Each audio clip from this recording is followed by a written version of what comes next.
ইট পাথরের ব্যস্ত শহর থেকে একটু দূরে এলে প্রকৃতির যে শান্ত ও অপরূপ রূপ দেখা যায় তার একটি ছোট টুকরো যেন কিশোরগঞ্জের ভৈরব উপজেলার এই মানিকদি গ্রাম। নদীর কলকল ধ্বনি, খোলা আকাশ আর পানির কুল ঘেঁষে গড়ে ওঠা এক শান্ত জীবনগাথা নিয়ে দাঁড়িয়ে আছে এই গ্রামটি। মানিকদির সবচেয়ে দারুণ আর দৃষ্টিনন্দন দিক হলো এর বুক চিরে চলে যাওয়া অদ্ভুত সুন্দর রাস্তাটি। নদীর জলরাশি যেন দুভাগে ভাগ হয়ে জায়গা করে দিয়েছে এই পথকে।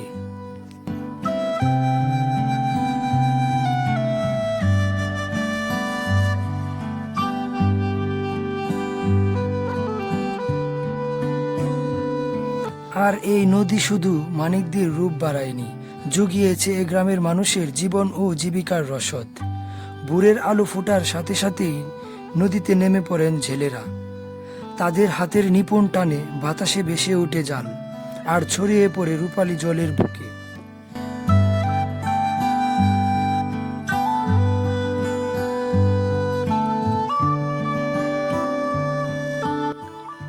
নদীর পানিতে নোঙর ফেলে রাখা সারি সারি নৌকাগুলো দেখতে যেন ঠিক ক্যানভাসে আঁকা কোনো ছবি। কোনোটা মাছ ধরার ঢেঙ্গি নৌকা, কোনোটা সাধারণ মানুষের পারাপারের ভরসা। পথ আর জলের এই মিলন মেলা মানিকদিকে দিয়েছে এক অন্যান্য পরিচয়।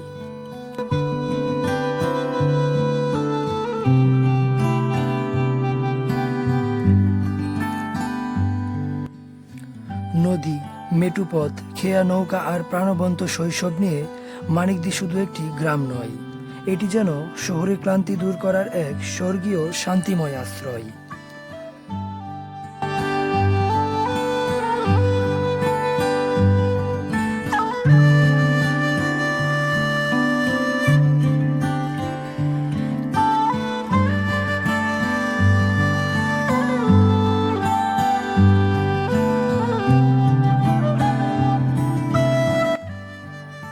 একটু দূরে নজর দিলেই চোখে পড়বে হাসি খুশি হাঁসের দল, পানির উপর ঘুরে বেড়ানো আর ডুব সাঁতারের খেলা। আর এইদিকে অপার আনন্দে বড়শি পেতে মাছ ধরার চেষ্টা করছে বাচ্চারা।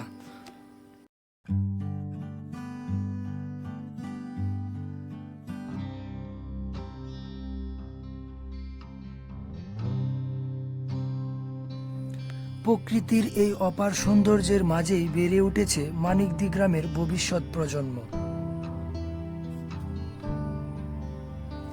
গ্রামের শিশুদের আলোর দিশা দেখাতে রয়েছে একটি প্রাথমিক বিদ্যালয়, যেখানে শৈশবের প্রথম পাঠ নেয় এখানকার প্রতিটি শিশু।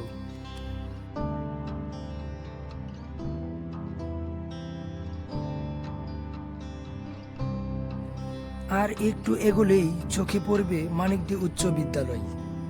এই নদীর মতোই গ্রামের শিশুদের স্বপ্নের পরিধি বড় করার কারিগর এই দুটি বিদ্যাপীঠ।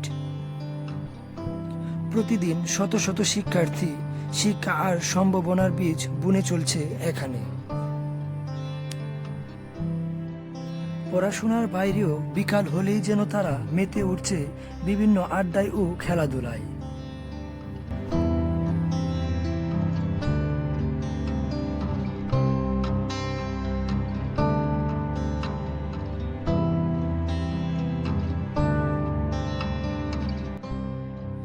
গ্রামের দুই প্রান্তকে আর মানুষের মনকে এক সুতোয় বেঁধে রেখেছে এখানকার বৃষ্টি।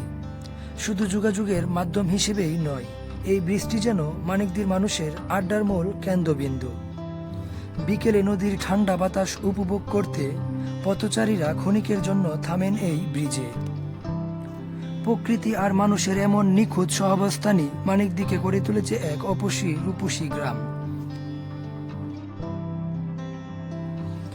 আজ এ পর্যন্তই।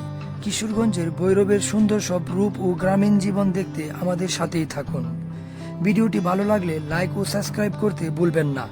দেখা হবে পরবর্তী কোনো গায়ের গল্পে।